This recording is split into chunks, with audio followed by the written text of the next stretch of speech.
ورحمة الله وبركاته. من أقوال الرسول صلى الله عليه وسلم: ضاقت بكم الصدور عليكم بزيارة القبور فإنها تذكرنا بالآخرة.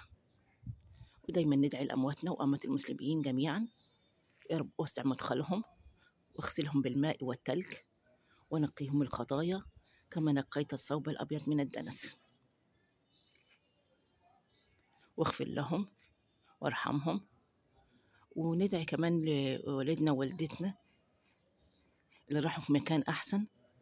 ودايما العبد أقرب العبد هو ربه وهو ساجد، دايما ندعي لهم: رب ارحمهما كما ربياني صغيرة، يا رب ارحم والدي كما ربياني صغيرة، واخفض لهم جناح الذل من الرحمة، واخفض لهم جناح الذل من الرحمة.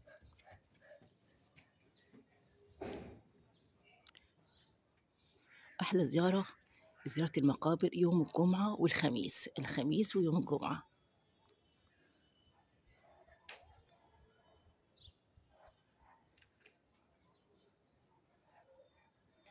احنا لو قعدنا لآخر دقيقة في عمرنا احنا نوفيهم باللي عملوه معانا أمنا وأبونا، مش هنوفيهم يعني بأجرهم وحاجات حلوة عملوها في حياتنا.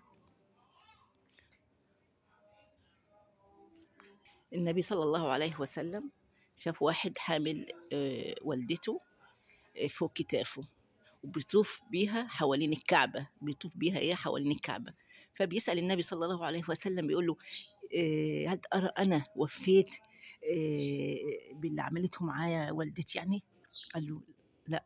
بص، يعني حامل والدته وبيطوف بيها يعني حوالين الكعبة، فيقول له إيه صلى الله عليه وسلم؟ يعني بيسأل النبي صلى الله عليه وسلم بيقول له: أنا يعني هل وفيت أنا باللي عملته معايا والدتي؟ يقول له: لا. شوف سبحان الله، يعني إحنا زي ما إن إحنا عملنا إيه مع يعني عملنا زي ما قالوا صلى الله على سيدنا محمد لو عملنا إيه مش هنوفيها، يعني نوفي الأم وأبونا يعني بحاجة هم عملوها.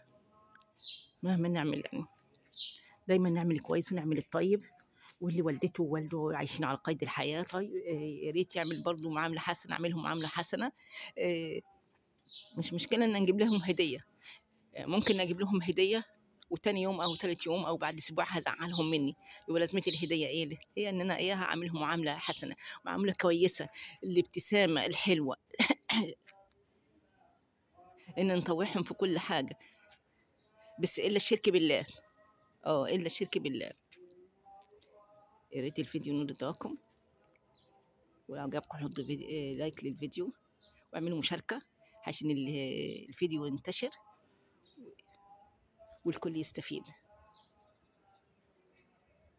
والسلام عليكم ورحمة الله وبركاته.